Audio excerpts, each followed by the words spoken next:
Hi, my name is Alicia D. Williams, and I'm the author of Genesis Begins Again. If you've been reading Genesis, then you know that there are strong themes of beauty, there's strong themes of self acceptance. And for Genesis, and for all of us, we have that one thing that makes us unlovable, that makes us feel like we're not good enough. For Genesis, it's her dark skin and her natural hair. Now, this thing is called colorism.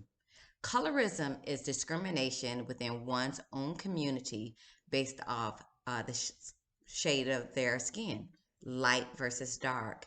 And in Genesis' case, she's dark skinned. And she feels like if she can change this one thing about herself, then she will be lovable and more acceptable. Colorism can be found in any colonized country, whether you're go to Asia, Korea, Jamaica, Africa, the remote places of Thailand, you will find skin creams, you'll find soaps that promise to lighten your skin tone. Here in America, it is based off of beauty standards, but other places, it may not just represent beauty. It may represent a caste system. So if you're in the fields and you have darker skin, that means you're a peasant, you're a farmer, you don't have much money. But if you're lighter skin, that means you're more protected, so you have a more higher class job. And where does this come from here in America? Let's specifically slavery. During slave times, you had field slaves and you had house slaves. House slaves were more European and field slaves were more darker. So colorism affects everything, not just skin tone. It affects hair texture, eye color, nose, how thick or thin your nose is, how thick or thin your lips are, which is hilarious because you have people getting lip injections, and so long black people have been ashamed to have thick lips.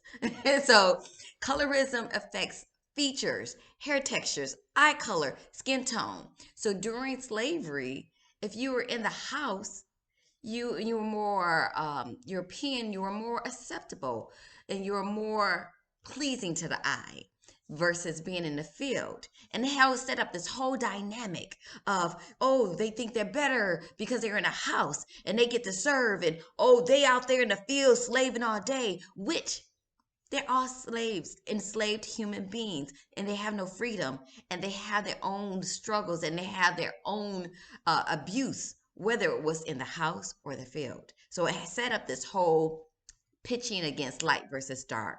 After Reconstruction, and you're able to marry, there were families who believed that it was their duty to lighten the race. So they would marry lighter. They would have more light skinned children. And this afforded them more privilege.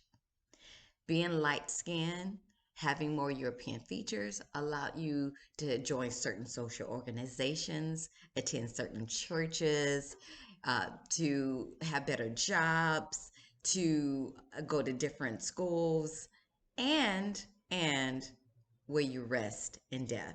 I was in Charleston, South Carolina, took a tour, and they had a segregated funeral parlor, but they practiced the brown paper bag test. And in Genesis, we talk about the brown paper bag test, where it's a brown paper bag put against the skin, and it determines if you're darker, then you're too dark. If you're lighter, then you're acceptable.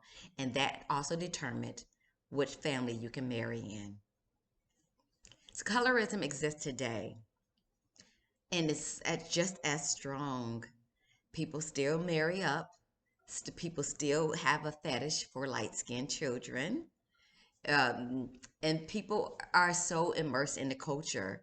It people only would date lighter skinned people because of not just a preference, but a fetish and feeling that it will assert more privilege as well. And this whole idea of colorism affects children, affects adults, and it just hasn't stopped. We see it everywhere. We see it in advertisements. We see it in marketing. We see it in on social media. We see it on television and in movies. They're in cast notices for auditions. They're broken down everywhere. So, my question, and I want to talk about this critically, and I hope you join me. Why do you think standards of beauty exist? Not just colorism, but standards of beauty of and the colorism is one of those standards. Being light skinned, being more European, being having more European features. Why do you think these standards exist? Who creates these standards? Who controls them? Who are the creators? And who gets to control and update these standards? Why do we buy into these standards of beauty? Do we have to buy into them? But why do we do it? Do you know anyone who bucks this whole standard? How do they buck it? And are there any benefits for them or any pushback? When you buck a system that is in place, like beauty, do you know anyone who is that brave enough to do something like that? Do you yourself subscribe to these beauty standards? Why? It's not just, again, it's not just colorism and it's not just eye color, it's hair color, hair texture, it's body types as well. It's all of these standards of beauty that says we must fit this certain mold. Do you subscribe to them? Why and in what way? I love to hear from you, and I hope that you understand that you are amazing. Thank you.